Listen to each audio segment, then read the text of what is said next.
Hello everyone, V the Amazing Greek here.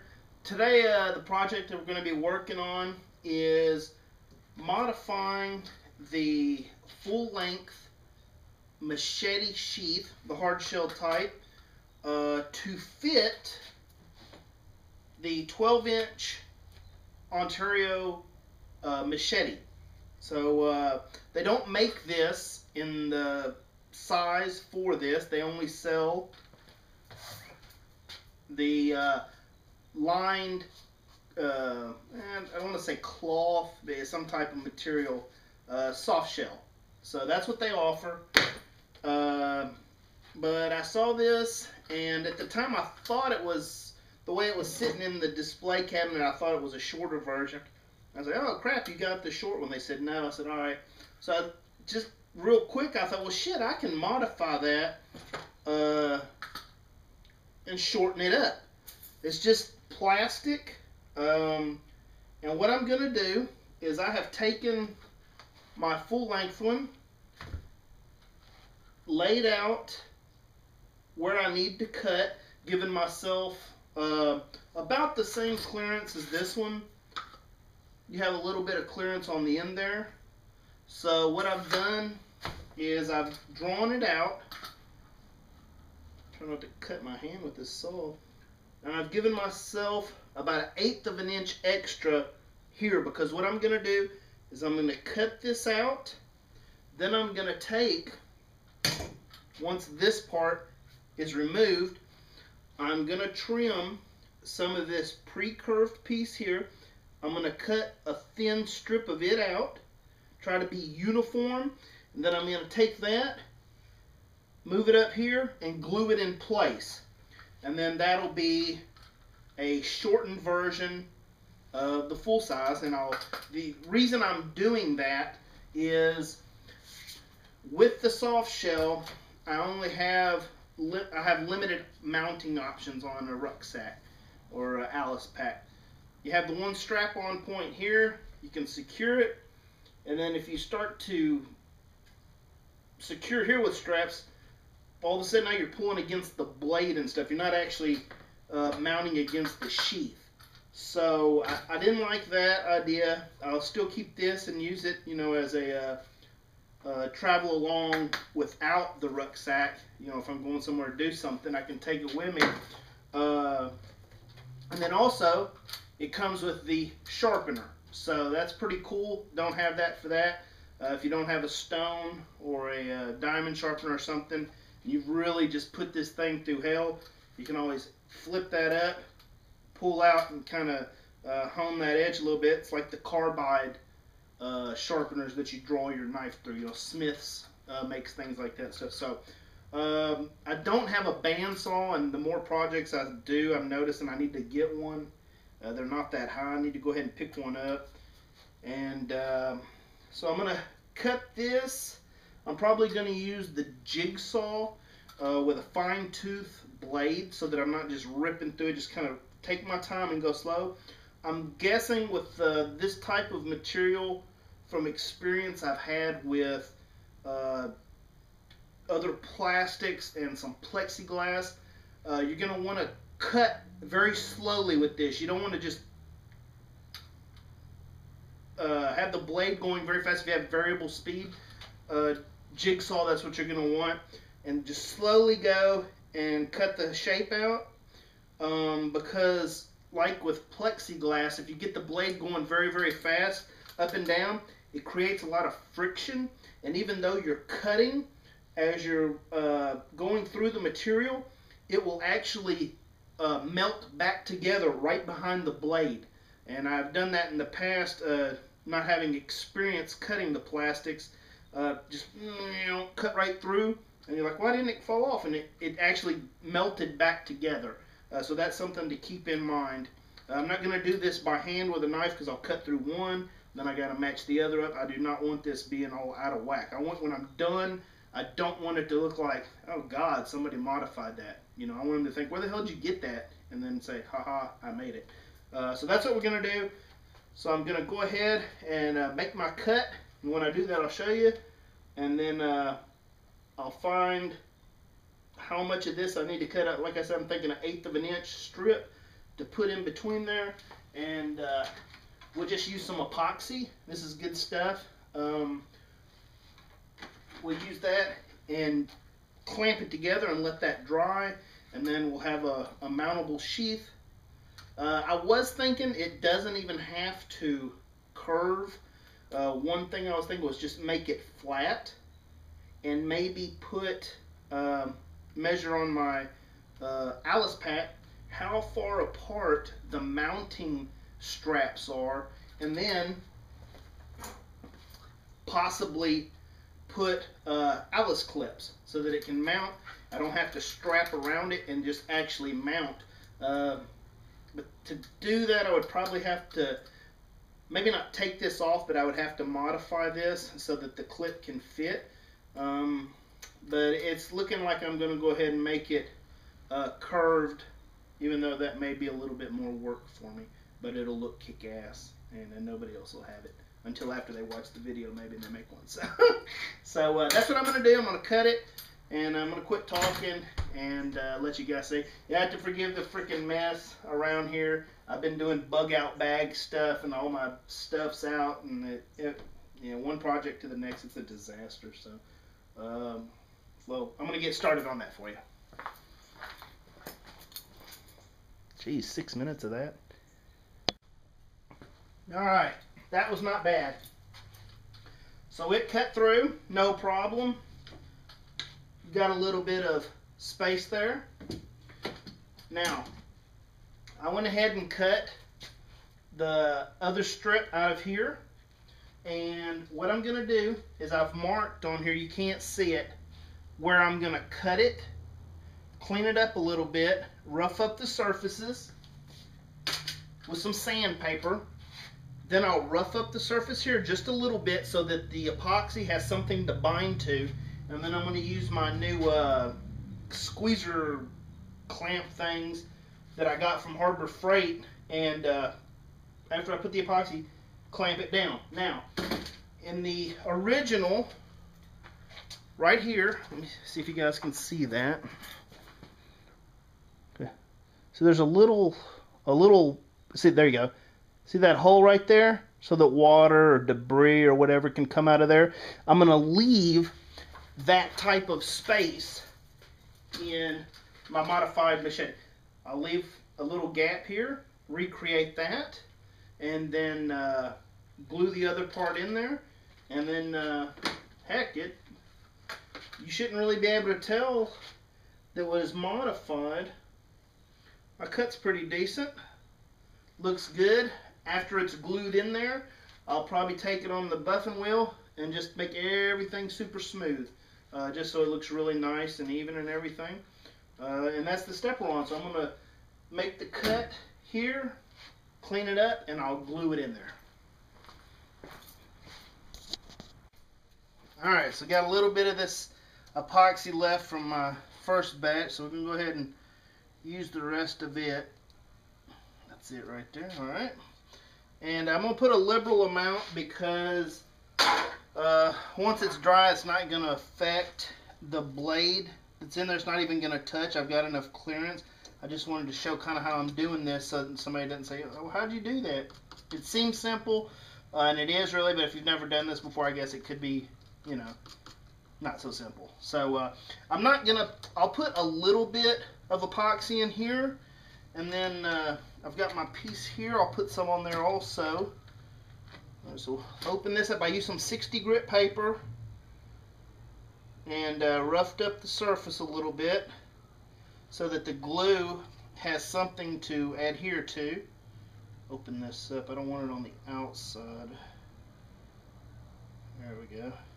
And this is good stuff. This is just some epoxy I picked up at Lowe's. It's very good stuff. It's got like a 1500 psi strength for holding, and I've used it on lots and lots of projects. I like the stuff. It hasn't, you know, I haven't had anything yet break on me that I use it in. Of course, I haven't. You know, we all say we make weapons and this and that, and do different things. I've never had to actually attack anyone yet with any of my weapons or anything like that. Thank God nobody's tried to come into the house. Of course, that would be the last thing I'd use. You know, that's only if the gun's out of ammo. All right. So I've got epoxy on both. I'm gonna be very careful so it doesn't slip down in there. I'm gonna set my lip piece at the base, and I'm gonna slowly feed this one in. Try to get this open. There we go. Now I want to be careful not to put it in too far so it gets out of where I can adjust it. Slowly put it in here. I'm going to squeeze a little bit so it doesn't slip on me.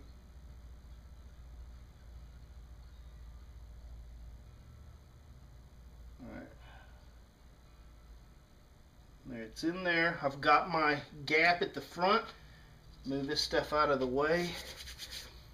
Here's the little clamper deals I was talking about. Got those at Harbor Freight. I haven't tried them out yet. Alright, we'll open them up a little bit.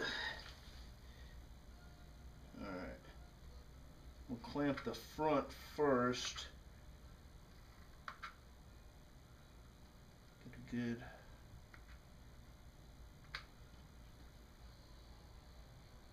There we go. Good and tight. That's not pushing out or anything. So I was going slow. I did not know if it would try to push this plastic out or not.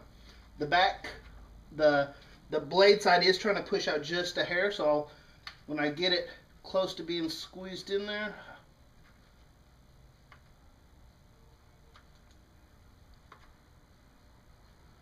alright, I did not think this through very well. How to put my clamps. Wow. Alright, I'll lay this down. Release this. Alright, we're standing up. There you go, squeeze it.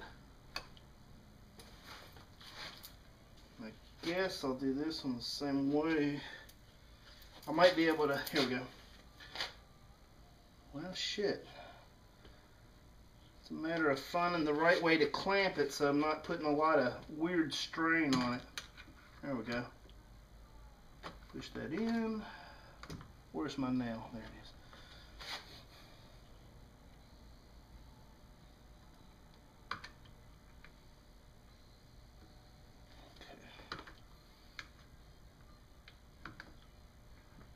There we go. I don't have any glue on my faces of my clamps, so I should be good there. Let's get you in a little bit so you can see what's going on. I didn't realize we were that far away.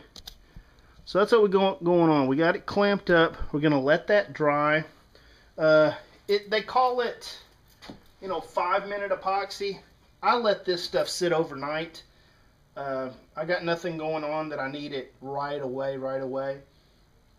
So I'll let this dry, and then in the morning I'll come back out here and I'll sand it, make everything just look really nice, and that'll be it. And you'll see how it looks. And then I'll have a modified full-length machete sheath that fits the 12-inch sawback camp machete, they call it.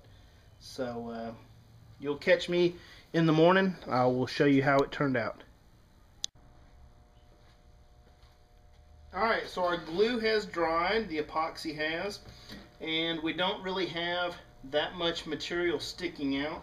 So I've decided, instead of using the belt sander, I'm going to use the orbital. That way I can just slowly just even this out and put just a little bit of a, it's got a curve naturally right here, so I'm going to do a little bit of that. That way I can control it a little bit better and shape it up like that.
I should have had earplugs in for that. That's a little bit loud. Now, one other reason that I used this is because I had forgot to mention, when I made a homemade knife, this little bad boy right here, this isn't a pinned handle. It's one of the first little wood handle forged knives. I mean, well, not forged, it's heat treated. But after I glued the handles on, I had to do a little bit of grinding. And I noticed that as the blade got hot, the epoxy started to bubble out. And so with epoxy, you don't want to get that stuff really hot because I think it breaks it down. And you don't want to lose the effect of what you're trying to do. But, where's the other piece? Here it is. That's pretty good. I got the curve that's in there really good. There's no snaggy areas right here. I'm going to buff this just a little bit to make it perfect. And then that's it. That is how you modify a full-length sheath to fit your 12-inch camp sawback machete. Now, one thing I did notice yesterday as I was putting this in and out, if you pull it all the way back and then pull out, the little saw starts to eat away at this. So it doesn't have to be like this when you pull it out. It's actually a little bit better if you towards the blade a little, so you don't saw this away and then you got a gash there. So that's all it took. It took last night doing the gluing and cutting. Today, just after it's glued, get this edge just nice and smooth, and I beveled it just a little bit so it looks like the original. And I'm going to do just a little bit more here so that it looks just way better. I got one little spot there. But that's all it takes. You can do this. You just need, even if you don't have clamps, hell, you could put two pieces of wood here and tie them together, you know, if you don't have any tools. And it's not necessary to have that in there. Once you cut it, I mean, the blade's not going to come out of there, you know, it's just for looks. It could have been flat across. But now it's ready for me to mount on my Alice pack.